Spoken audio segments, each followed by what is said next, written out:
Man, it's been like 2 weeks since I recorded a video. I don't have a good feeling about this. Speaking of good feelings, let's talk about the era of good feelings.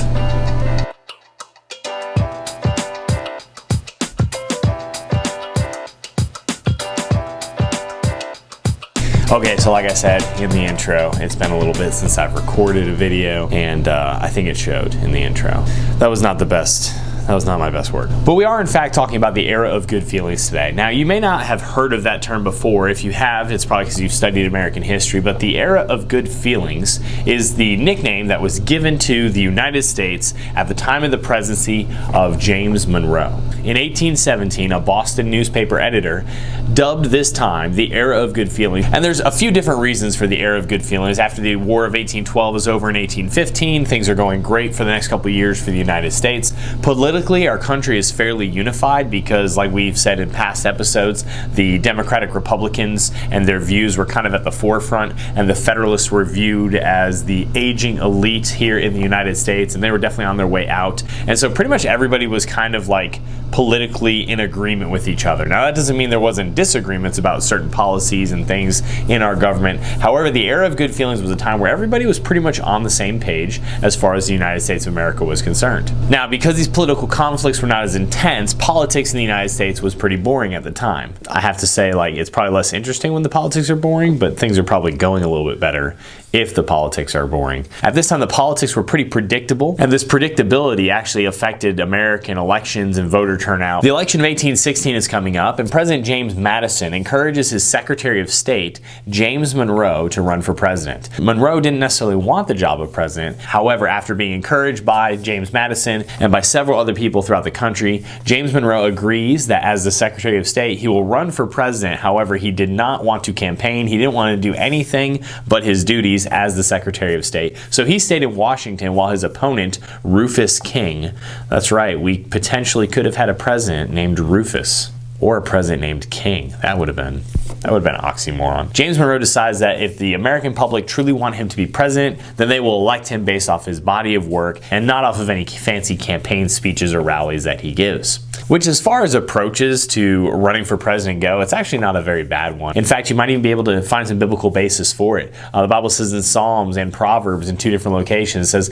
"Let another man praise thee and not thine own lips." James Monroe is definitely taking this approach to his campaign. He says, hey, if people want me to be president, then they know me by my body of work. They know me by my character, and that is how he runs for president. And guess what? His approach works. President James Monroe is sworn into office there after the election of 1816. He gives one of the longest inaugural addresses of all time. I'm just kidding. All he said was, "I will do my best," and that was the end of his speech. So James Monroe is a man of few words, but as we'll see here, he was a man of many decisive actions. Let's look at the presidency of James Monroe in the era of good feelings. One thing to look at when we look at James Monroe is how similar he was in many ways to President George Washington. He valued ideological diversity in his cabinet, and he selected men like John C. Calhoun, a young war hawk from South Carolina, to be his Secretary of War, while also simultaneously adding John Quincy Adams, two guys who were diametrically opposed to one another. Those were people that President James Monroe put on his cabinet. Another similarity between George Washington and James Monroe was the fact that James Monroe did not claim any certain political party, even when he was campaigning, or not campaigning, whatever you want to call it. He didn't tie himself to the Federalists or to the Democratic Republicans. He said, this is my body of work, these are my policies, this is what I expect, these are my principles, you guys can vote for me based off of that, not based off of what side of the aisle I sit on. These were good things in James Monroe's presidency because it gave the American people very clear definitions of who he was and what he was expecting to get done. While it was the era of good feelings in the proper part of the United States, it was actually a pretty tumultuous time for much of the rest of the world and even lots of the other places here in the Western Hemisphere. The first test of James Monroe's presidency and of his foreign and domestic policies as a whole came in the region of Florida. Now, parts of Florida had actually already joined the United States. West Florida became part of the United States earlier on. However, East Florida, so the peninsular part of Florida, as well as the northern parts where you have modern-day cities like Jacksonville, they were technically under Spanish rule. However, the Spanish were going through several financial problems back in Europe, and so things weren't great in Spanish possessions around the world. The Spanish governor of Florida at the time was very weak, and he did not do a whole lot to dissuade any illegal activity that was happening in his colony. A lot of the illegal activity that was happening had to do with smuggling there in East Florida. Also, you had the Seminole Indian tribe that was very hostile towards the Americans on the frontier boundaries there in southern Georgia, southern Alabama, southern Mississippi territories. All those regions are applying for statehood, yet they're still battling these Seminole Indians that are living in Florida. You have slaves that are running away from the plantations there in the American South, which you can't really blame them for wanting to do that, but they're going into Florida, basically daring the authorities from their states to come after them, knowing that if they did in fact go into Florida to reclaim property, it would be viewed by the Spanish as an act of war. So you have this very lawless land here at the southern part of the United States, and it's causing lots of problems. Secretary of State John Quincy Adams, under President James Monroe, sends General Andrew Jackson. You remember Andrew Jackson from the Battle of New Orleans in the War of 1812? They give Andrew Jackson control of the Tennessee and Georgia militias and tell him to go down to the border with Spanish Florida and secure it. Andrew Jackson takes some liberties, actually takes a lot of liberties with that order. Instead of securing the border, he just straight up invades Florida and starts attacking and taking control of these settlements here in the Spanish colony. He even deposes of the Spanish governor. Now, obviously, Spain is not too happy about this, and they tell President Monroe, hey, go get your boy, and we want a full apology, restoration, indemnity. We want all of this stuff. We want some payment. And James Monroe basically just says, no.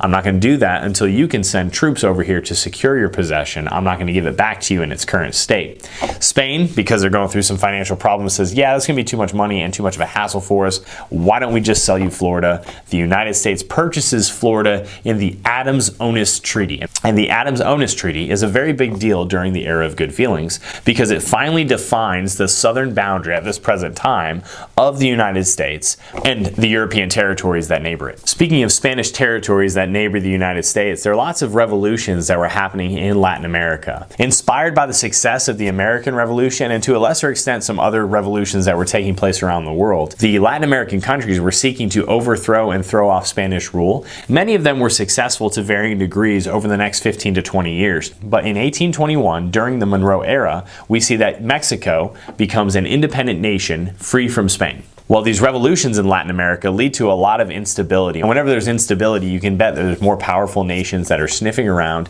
seeing if they can profit from this instance. You had nations like France and England and Spain that were interested in what was happening in Latin America, trying to see if maybe they could colonize or reassert their dominance in the region. You even had the nation of Russia that was trying to extend its control over the Pacific Northwest in modern-day Alaska and modern-day British Columbia. They even built a fort a few miles north of San Francisco on the American West Coast. So you have all these European nations that are kind of sniffing around the United States and trying to see if they can extend their control in the Western Hemisphere. So James Monroe decides he has to make a firm stand. That stand that James Monroe takes is actually one of the strongest foreign policy statements made by an American president in our nation's history, and he issues what is known as the Monroe Doctrine. And the Monroe Doctrine was an announcement to the rest of the world, specifically Europe. And this announcement basically says that anything that happens in the Western Hemisphere is going to stay in the influence of the Western Hemisphere. European nations need to stay out of it. The Monroe Doctrine had 4 key points. Let's check those out here one by one. The first part of the Monroe Doctrine is that the American continent will not be grounds for colonization for European countries. Now, obviously, they already had been to a great extent, but there would be no more further colonization. If a nation gains its independence, a European nation will not be permitted to or allowed to come in and seek to recolonize that area. If they did so, they would have to go through the United States to get there. The next thing that the Monroe Doctrine asserted was this ideological difference between Western governments and European governments. When we say Western, we mean North American and South American. Monroe stated that these governments are developing differently and are different and they should therefore stay away from one another and mind their own businesses. The third part of the Monroe Doctrine was not just a call for Europe to stay out of the Western Hemisphere, but it was also an announcement that the United States would not be getting involved in European wars unless they were very specifically provoked by European countries. And the fourth fourth and final point to the Monroe Doctrine was that any attempt by a European nation to extend their influence or seek to control any region in the Western Hemisphere would be considered by the United States as an aggressive and unfriendly act that could lead to war. The Monroe Doctrine was a brave and bold stance taken by James Monroe and by the United States against these European nations, and for the most part, they abided by the Monroe Doctrine for the next 100 years. And because of all the reputation, all the clout that we had built up with these European nations in the War of 1812, in the Tripolitan War, we see that America has said to the world, we can defend our interests if we need to. So James Monroe definitely put Europe and the rest of the world in check by issuing the Monroe Doctrine. He was a man of few words, but a man of big actions. James Monroe. We'll talk more about him and his presidency here in the next episode. We'll see you then. It's been a while since I asked you to do this. Why don't you go ahead and like and subscribe to Kingdom Lyceum. See you later.